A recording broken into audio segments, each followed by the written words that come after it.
Hello, everyone, and welcome back to more conversations here on the Western Ag Network, along with the audio portion of today's conversation on the Landcast Ag Podcast. I'm Lane Nordlund, happy to be with you, looking at some of our top ag stories and a little bit of humor we found along the way here this week on the Western Ag Network. Standing by from his home studio is the one and only Mr. Russell Nimitz. And Russell, kind of a weird week. We had a Monday where the markets traded, and then we had the 4th of July holiday, and then kind of a weird week in between. But how did the 4th of July go for your family and friends? We had a pretty good Independence Day holiday and certainly enjoyed celebrating America's birthday. And what would the 4th of July be without delicious food and just great conversation and the red, white, and blue? How about you?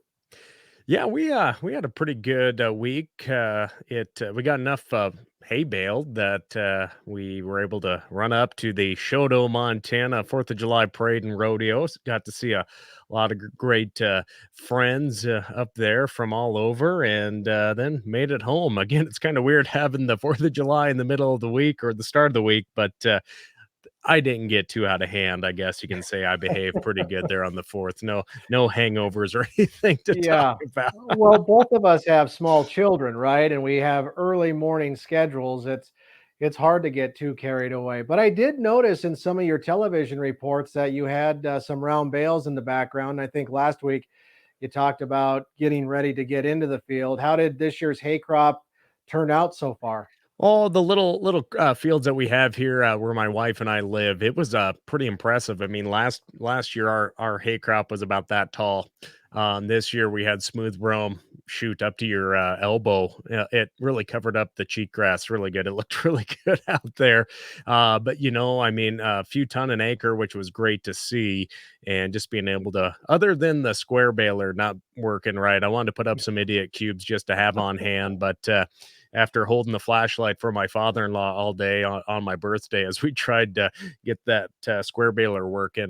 We just decided to do just get it done and put some bales up. So that's why we had to have that great background on TV earlier this week, making all of our. Well, I should just say my father-in-law's hard work. He did almost all the work because I'm just the celebrity in the family. I get to kick back and not do much. So Well, I think a lot of folks are having pretty good success this year in the hay fields. I was able to talk to my brother this week up in that Chinook, Montana country, and that's all he could talk about is just holy cow, just all the forage, all the feed available. And their challenge, probably like a lot of others, was just getting out to it, getting it swathed, and of course now getting it baled before all this cooler weather turns hot and dry as we get further into July and things start really burning up out there.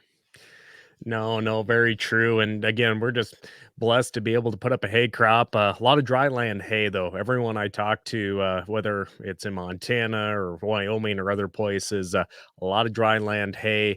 Last year we were paying $250 a ton, kind of on average. I think we're going to see more like 150. Is again, that's not an official USDA quote, but that's about what I've been hearing with folks that are trying to get some good grass hay sold. But again, I think there's going to be a lot of availability for dry land hay, which is something that we haven't seen. So that hopefully will help on that input side of things, especially for our cow calf producers here this year. But a lot of producers, especially those that are just getting a start in the business, whether they're new to agriculture or a young couple trying to make a go of it in the countryside. Russ, you were able to catch up with our friends at Ag West Farm Credit to talk about some exciting grant opportunities for beginning or new producers. Yeah, I was. So many times in agriculture, whether you're young or a little bit older and you have that desire to be in agriculture, it can certainly be a capital intensive industry to get into. And for so many, that's really the big barrier that really stops a lot of folks from getting into production agriculture is just how much it costs, whether it's the land itself or the machinery or the livestock. But through the years, farm credit system as a whole, not just here in these parts, but across America, has been, some of the biggest supporters of getting more young people in, or getting those people that never were involved with agriculture, getting their feet into the business, the right way. And I guess here of late, as you mentioned, some pretty exciting news from our friends at Ag West Farm Credit, predominantly here in the Pacific Northwest in states like Montana, Idaho, Washington, and Oregon, California. They're now offering new producer grants, one time grants for folks interested in getting into agriculture, $15,000 grants. And this past week, I had the opportunity to visit with Ag West Farm Credit's Montana president, Megan Schroyer, for more of the details. This is actually not a loan. Again, this is a grant. Um, and what that looks like is we've just seen some challenges with producers trying to be new in agriculture, and we want to help break those barriers and maybe find those new producers that have a vision, and we want to help get them kicked off with a grant. And she says applying and eligibility requirements are pretty simple. Eligibility is easy. You just haven't been operational for operating a farm or ranch for the last 2 years, or maybe once you receive the grant, you're going to start a new operation in the next two. So there is some paperwork. It's due August 31st. So I just encourage everyone, if you got that passion and vision and need a little help, get on our website and apply. Yeah, and as she mentioned, Lane, that application deadline is August 31st. You can either get on their website at agwestfc.com, or, of course, stop at any one of the many Ag West Farm Credit branches across Western Ag Network country. But truly, what an incredible opportunity for not just young folks, but anybody interested in getting into agriculture. Um, $15,000 right there in the waiting, and just encourage folks to really take advantage of it. They're trying their best to make it as simple as possible. And one of the things that Megan did mention is you do not have to be a current Ag West Farm Credit customer, which is pretty incredible in itself. No, that's a great opportunity to help pay for some expenses, some new ventures or whatnot, especially for these beginning or new folks to agriculture, because we don't do it because we make a lot of money. No, But so no. that's pretty cool.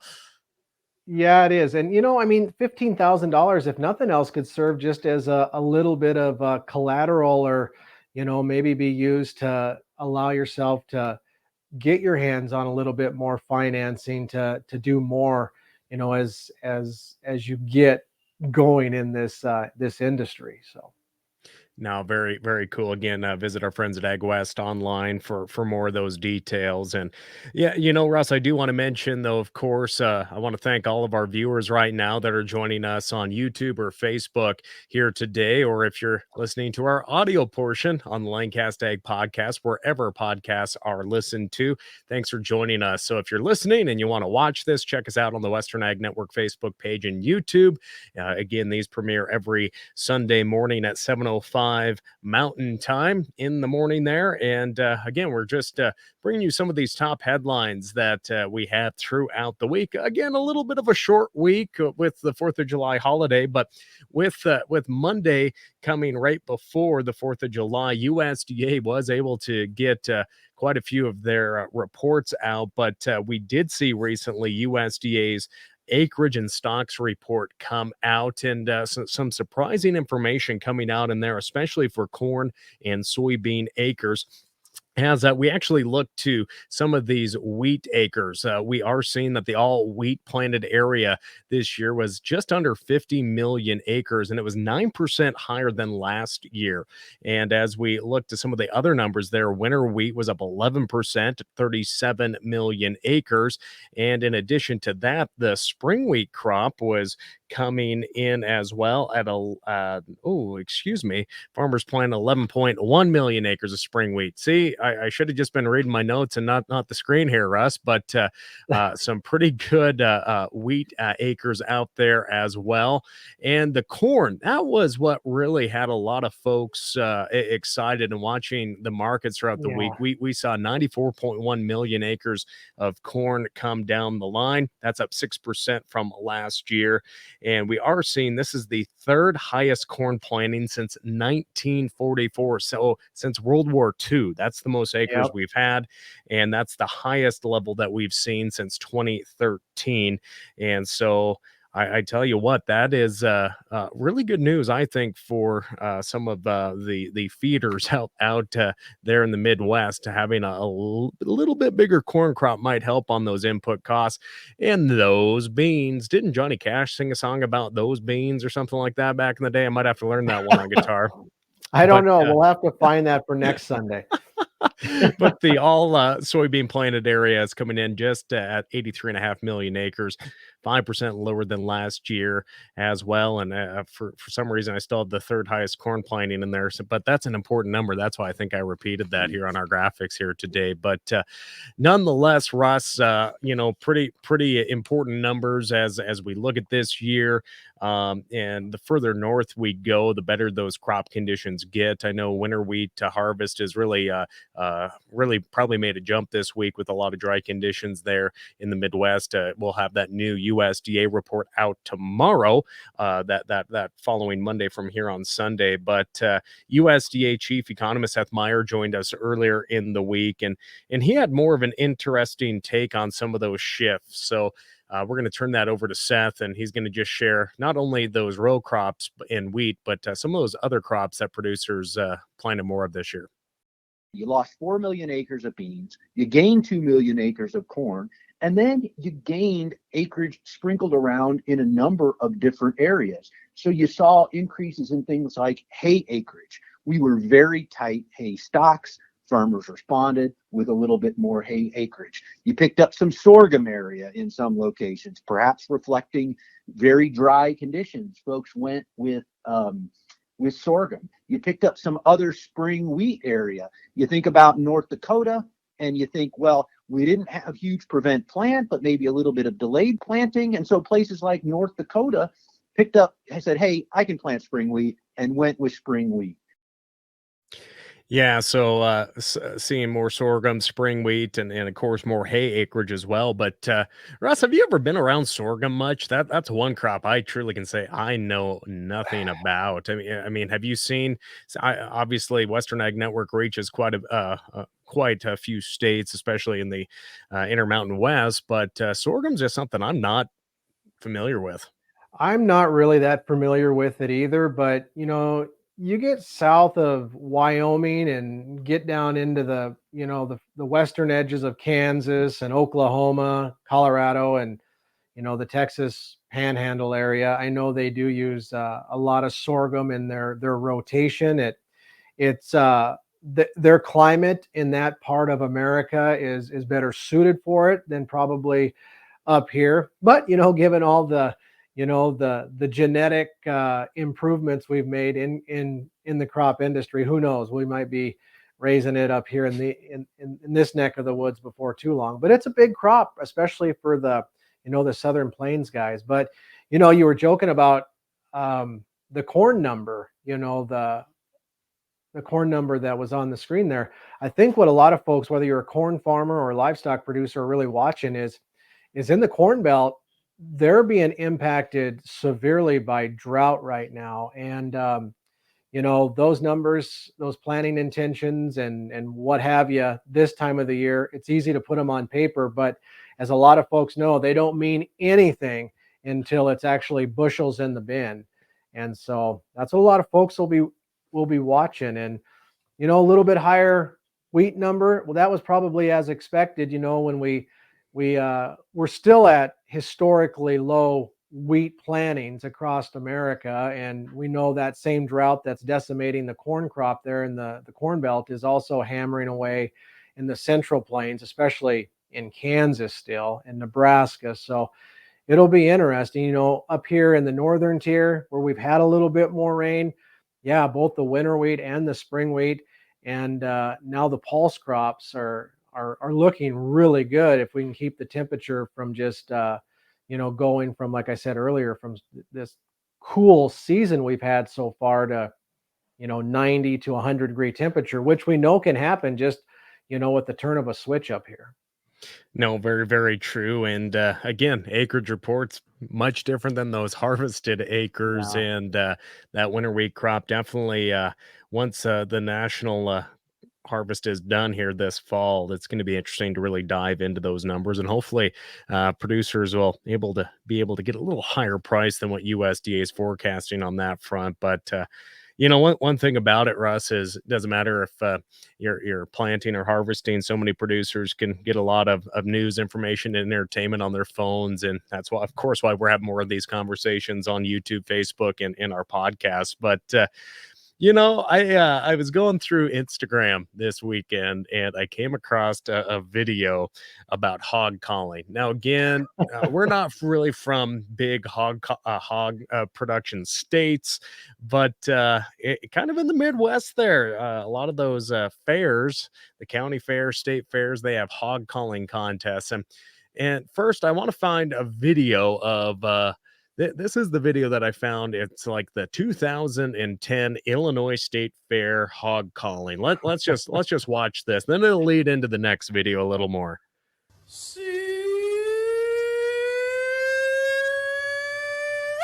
Come on, pig. Piggy. Come on, piggy.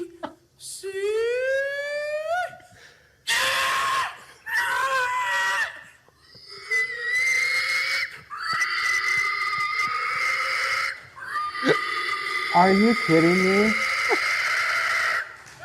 I didn't even know this was a real thing. We need to see if like the Montana, Wyoming, or Colorado state fairs have this, because you and I might have to enter that. I don't even know if my vocal cords could do that. I think it'd be more like a cow calling contest. Yeah, Hey, I was gonna boss. say. I mean, Hey, boss. Hey, boss. I Yep. mean, my 2-year-old, she knows how to call cows or call the horses in. Come on, shake her bucket full of grain. But Yeah. but this is what led me to that 2010 clip. As I was going along on Instagram, and when auto tune came out, do you remember the first auto tune song you ever heard, or a song that had auto tune? No. It was probably the first one. It was probably Cher's "Do You Believe in Life After Love." That was like the first song that ever had that. I didn't have that one queued up. I could have had a Cher wig on or something there for that one. Yeah. Do you believe in life after love? Or So walking that- into town or like you're Jesse T-Pain. James. Yeah, T-Pain. He was really big in auto tune. Well, this is what I found on Instagram, and it is hog calling with auto tune.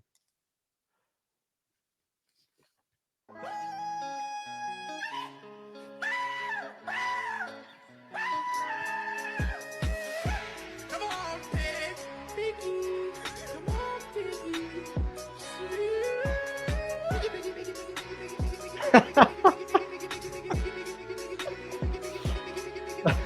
Ready? Freddy.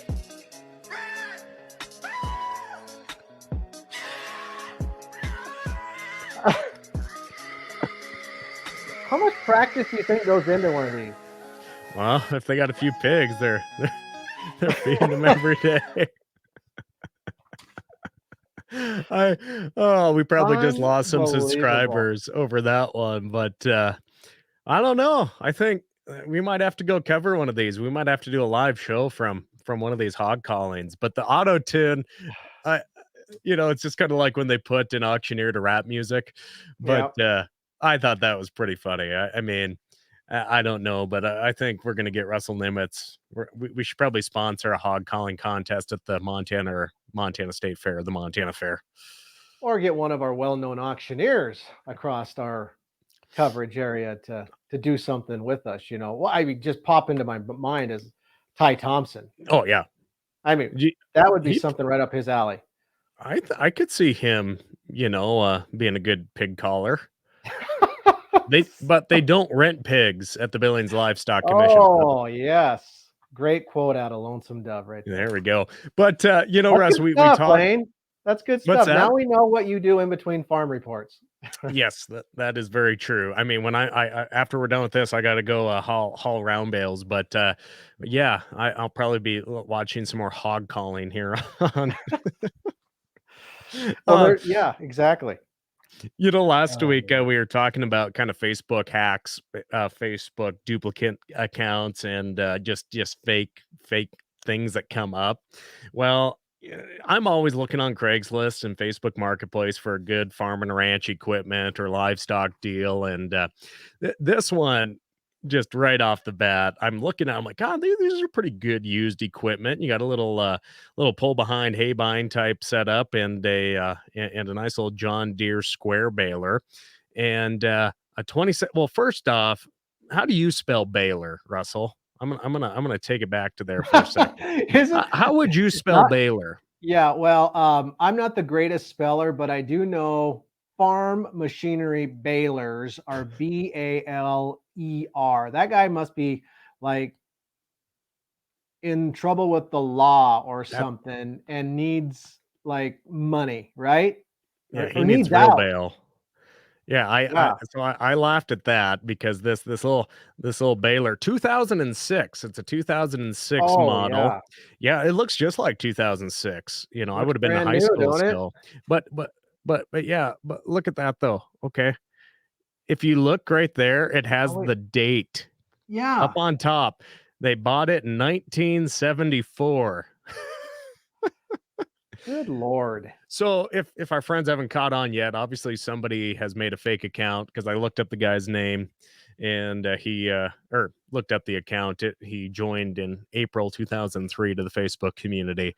And they have these priced, $4,000. That's not too bad of a deal on a well-kept square baler. And but yeah, the 2006 model and but they get people to click on these and send them money on Venmo or PayPal or whatnot, and that's why I bring these up. Is you got to be careful, but it's so funny. I mean, you got that baler with an I in there, but they also, and this was supposed to be out of Kalispell.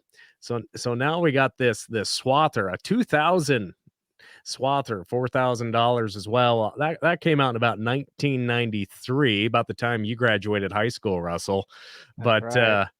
doesn't it just drive you nuts that con artists are out there like this, just trying to get Yeah. unsuspecting people that are truly just trying to find something to put some hay up or whatnot? I mean, but Yeah. people fall for this, and Facebook rarely takes action. Um, Well, the problem is, like what you're showing right now, unless you're kind of up to speed on stuff, and most farmers and ranchers that are in it to win it, probably would, catch on or at least even be able to visually do what you did. And like, yeah, that's not a 2006 model. But so much of this scam stuff that's going on in social media today, the hackers and the con artists out there have really become so good at the presentation that any one of us can get caught up in something, maybe not to this extent, but I've bought a few things on Facebook, and as long as we're just kind of being honest this weekend, I mean, some of those have been crazy fun, button type shirts, that might have cowboys on them or horses or something, or you might find something else on there that you want to buy, and then when you're expecting your package to show up, I've noticed I've been scammed a few times when, I think they don't get in trouble if they just send you something, right? So it might not even be what you originally bought. As long as they send you some trinket of some sort that's absolutely worthless, I think it gets them off the hook.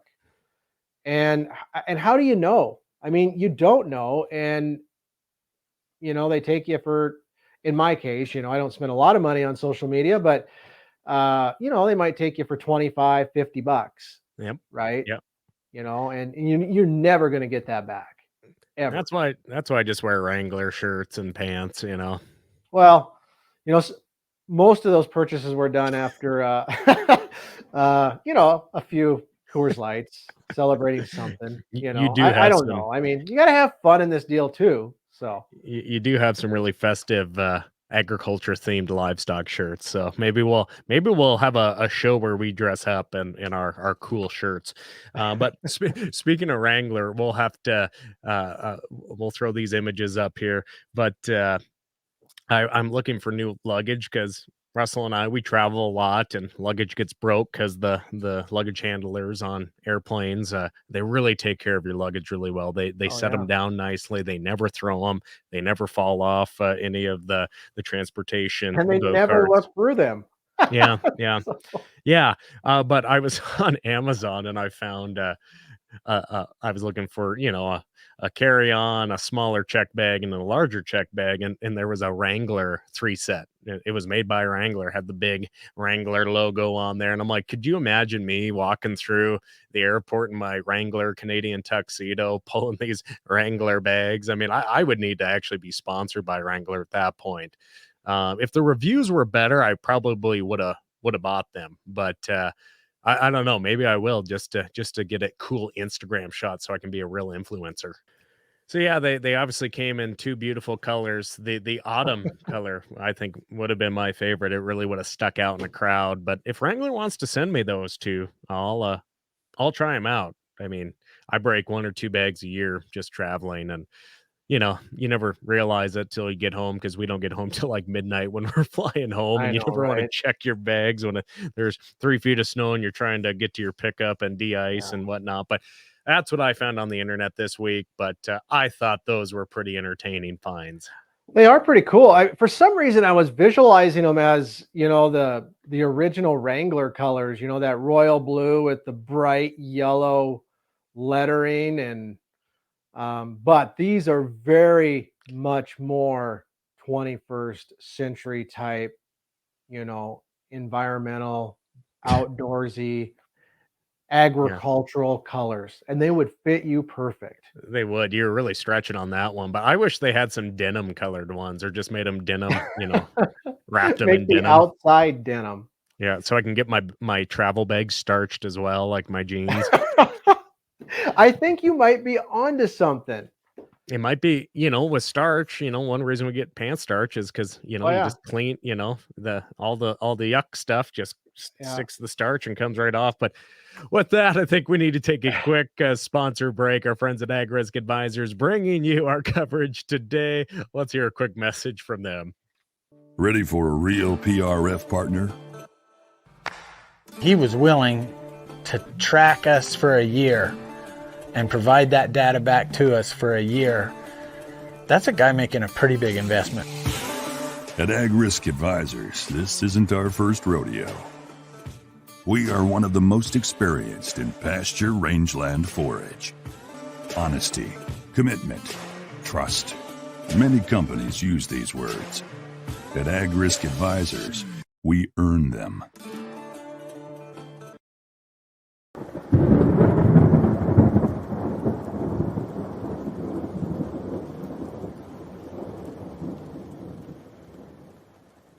Again, a big thank you to our friends at Ag Risk Advisors for helping us bring you these conversations on YouTube, Facebook, and on the Lanecast Ag podcast. And Russ, as we come back, there's some news that spring wheat growers should be aware of here in the summer of 2023.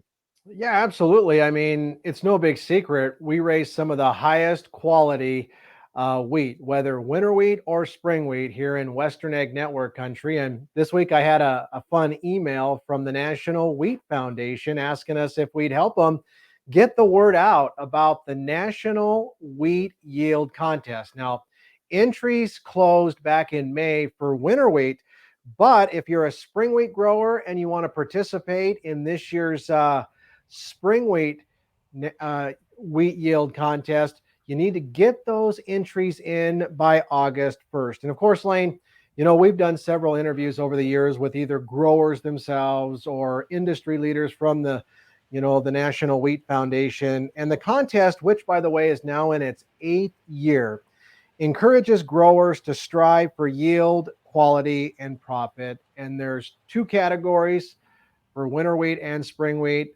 dry land and, of course, irrigated, both of which are very popular across our coverage area. And gosh, it sure would be fun to see some, spring wheat growers and winter wheat growers, from Western Egg Network country, get those entries in and be recognized at Commodity Classic next year, which I believe is headed for San Antonio. It's quite an honor.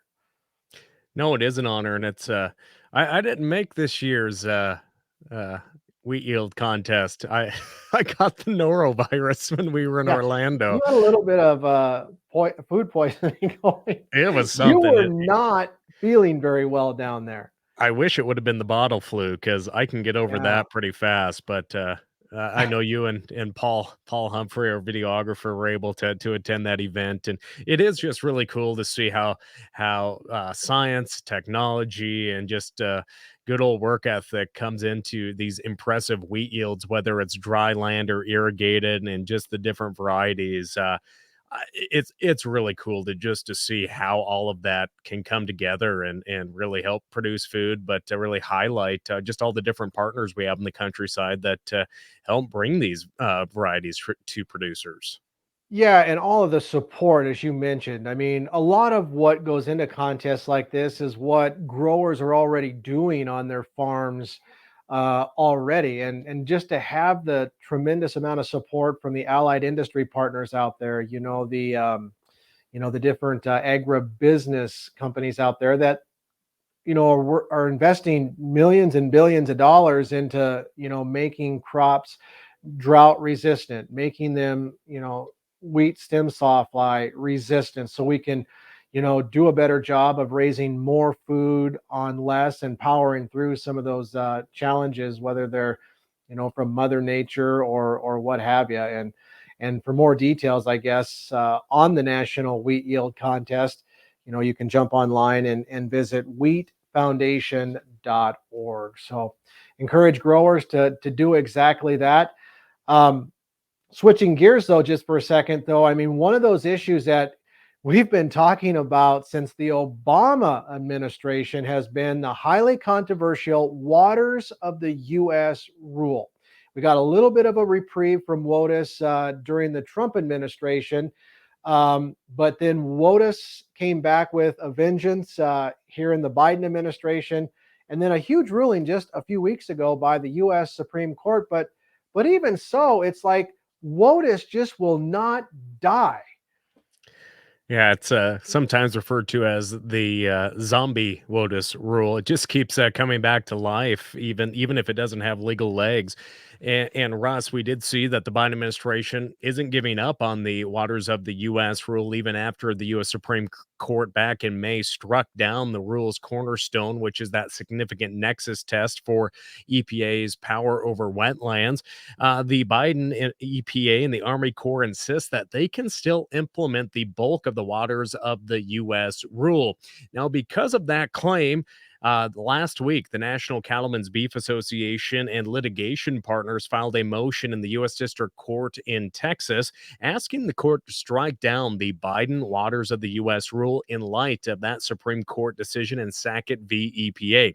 Now, the Biden administration is insisting they can implement the bulk of that WOTUS rule, but NCBA's chief counsel, Mary Thomas Hart, says that's really possibly not going to happen. And so she shares more on why NCBA and other litigants are putting a motion forward in that Texas court.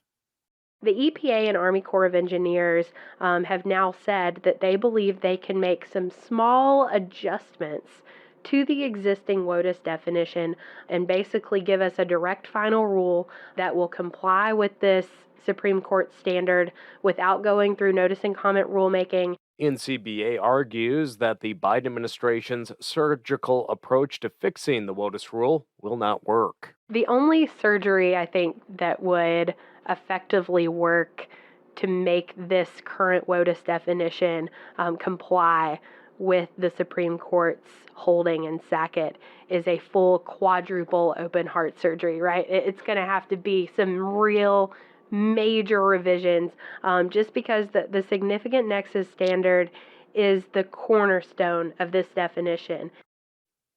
And again, a lot of frustration from farmers, ranchers, land use advocates, and many more, even though that significant nexus test, which makes up the bulk of the Biden 2023 WOTUS rule, cannot be utilized. They're still pushing forward. And if you recall, that Biden WOTUS rule is still under injunction in 27 states, and that includes states like North Dakota, Wyoming, Montana, and South Dakota, among others in our coverage area. So yeah, a lot of folks are wondering, why is the Biden administration pushing forward with this?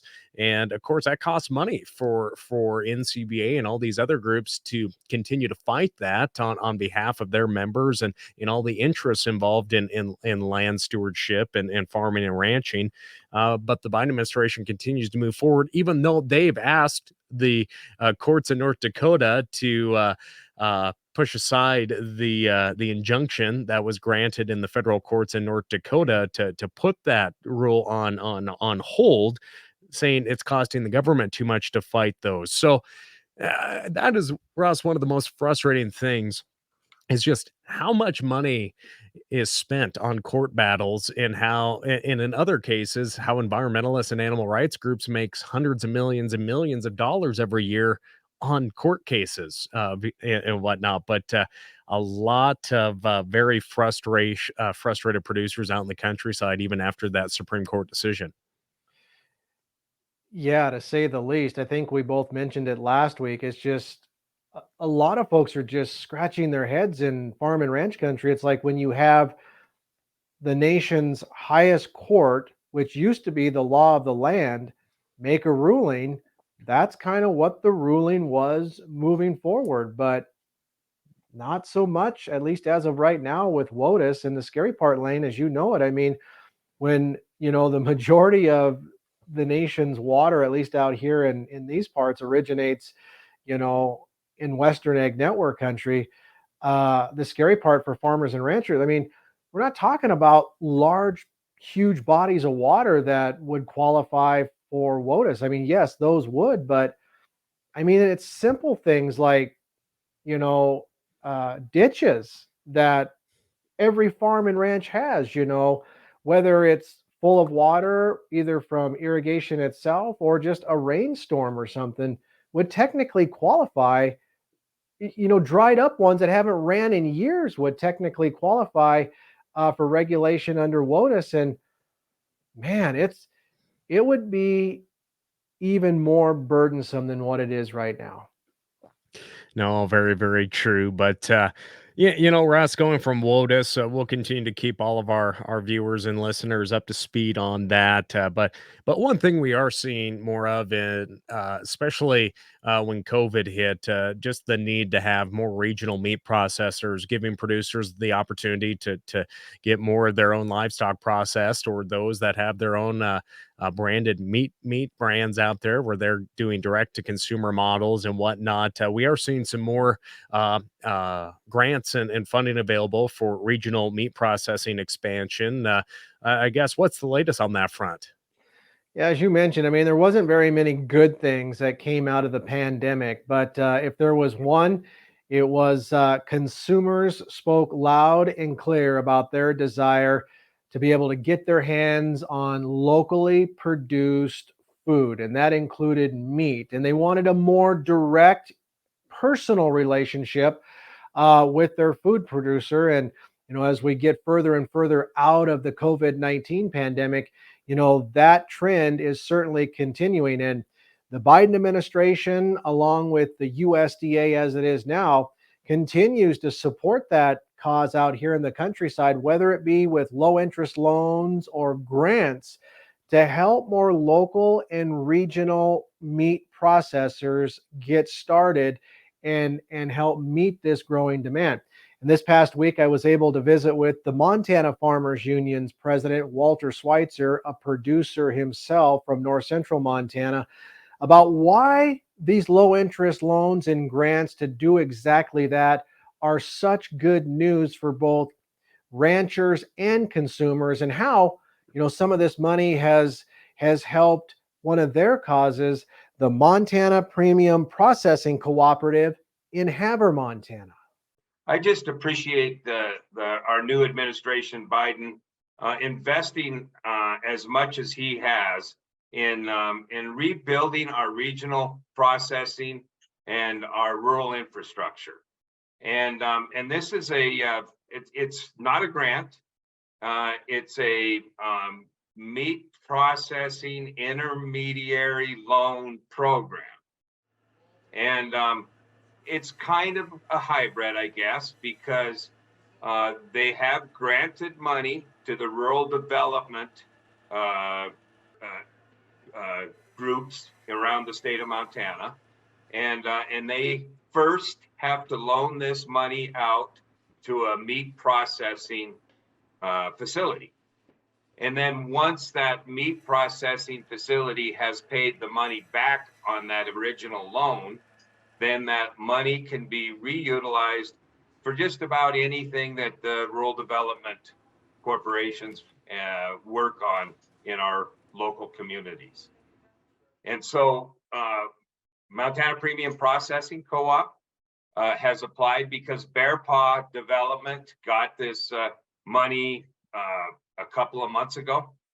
And so we've applied to get a low interest loan to help with the expansion of our meat processing facility up in Havre, Montana.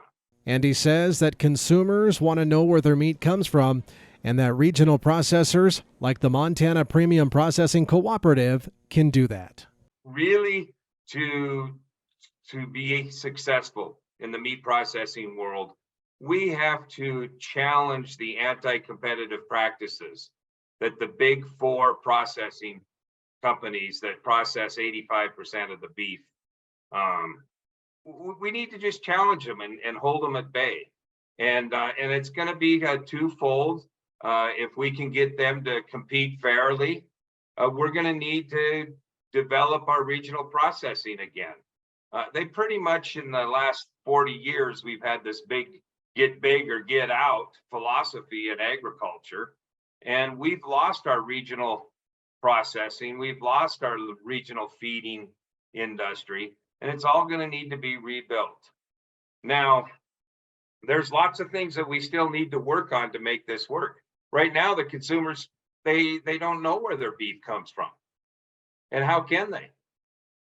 We have these fake labels on our meat packages that say it's a product of USA when it's probably processed in a foreign country and packaged in the USA. We really need to get country of origin labeling for beef and pork like we do for all other foods, so that Havre's processing plant and the producers that participate in this co-op will have an opportunity to fairly compete with their product. Now, Lane, I mean, this is just one example of one of these local and regional meat processing facilities that, an organization in this case, like the Montana Farmers Union and all the producers that are participating in it because it is a cooperative, were able to undertake because of, some of these low interest loans or grants that the USDA has been, giving out for the past several years. But there's examples like this, I mean, across Western Ag Network country, not just in Montana. And certainly they've been, they've been received very, very well in their own communities and across the countryside. No, very great to see more of those meat processing plants either expand, get started up, and really just provide those services for producers. Because even today, you still have to reserve that hook space if you're fattening something up out in the corral. Sometimes those dates are even getting bumped back for some producers as well. So really exciting to see that, and it's just great to see, as I mentioned, so many of these mom and pop shops be able to expand so they can bring the next generation on and provide more opportunities for producers in the countryside. But yeah, Russ, I think we've covered just a little bit of all the headlines we had, even during the 4th of July week that we celebrated. I enjoy bringing a different spin to our content that we've been sharing, whether on radio and TV and digital throughout the week in this video cast and podcast format here on Sunday mornings. Yeah, I do too, because I mean, so many times in our regular network broadcasts, we're just limited by time. So, we don't get to have even this interpersonal communication that you and I are doing, and being able to provide some, maybe some backside, inside, a little bit of humor, maybe just a skosh of our own opinions, um, in this type of format that we just don't have the time, or we just stay away from in our regular radio and television broadcasts, and just having the longer format to share longer interviews, like those that we just did with the likes of guys like Walter Schweitzer. I mean, letting him actually get his entire thought out there on the airwaves, or digitally, however we're supposed to describe it in formats like this. But there's a lot of good work going on out there, and there's a lot of hard work going on by industry leaders like him, and so many others that their full-time job really is being a farmer or rancher themselves, but yet they're volunteering their time to step up to the plate and lead organizations, or do whatever else it takes. No, very true. And for all of our viewers tuning in on YouTube, Facebook, or listening on the Lanecast Ag podcast, thanks for sticking with us. Hey, make sure and share this if you're on Facebook. Go down, push the little arrow, share it for folks to see, and subscribe and to us on YouTube as well. And if you did make it through all this, or if you're just tuning in as we're wrapping up today's show, wait till it goes back live, and you can watch every single second, and really be a part of all of our conversations, especially the hog calling. Ah, who would have thought that this would have been the viral sensation of the week here, Russ? Yeah, I don't know. I mean, I didn't even know this was real. I don't know why it surprises me so much. I mean, I didn't know hog producers, people that love pigs, uh, were this wild and crazy, I guess. Oh well, we'll have to stop by a colony and ask the Hutterites if this is how they get their hogs in. Yeah. Um, Well, we had I some don't even fun want here to go. I today. was gonna go down a road that I probably shouldn't have. So I'm just gonna stop before I No, get you were gonna myself in say if trouble. you had enough dandelion wine that our friends from the colony up at Great Falls bring you during grain growers every year, you might be able to Oh, be really good at that. that is good stuff, Lane. Dandelion wine. Anything from the Hooterite colonies is good. Well, I'm gonna stay away from that white lightning. Oh goodness, but You know who we should get to do though? One of these hog calling contests that isn't on the colony is our good friend Courtney Herzog up at Rappeljay. For oh, years, I don't know if they're still raising hogs up there, but I know they used to, and they were big industry leaders in the National Pork Producers Council. And I wonder if we could talk Courtney. maybe he might We do could it. set him up. Yeah, I don't know. he's gonna be like, "What were Lane and Russell talking about here?" And I know. Well, we always see him and his wife Kim at the NCBA convention and trade show. yeah, They're with the ones, Roper. selling a lot of awesome Western wear. But Yeah, with I'm just Roper throwing it out stocking. there. Somebody knows Yeah, Courtney besides us. I mean, let's just float it out there. Courtney and Ty Thompson. That's my vote. Well, All right, friends. second it. Friends, thanks for joining us here on the Western Ag Network and the Lanecast Ag Podcast as we share more of the conversations and happenings throughout the week here in Western Ag Network country. For the Western Ag Network crew, Russell Nimitz, Paul Humphrey standing by on the back end, and everyone else that makes everything run and run smooth here on the network. Thank you so much. I'm Lane Nordland. We'll catch you next time.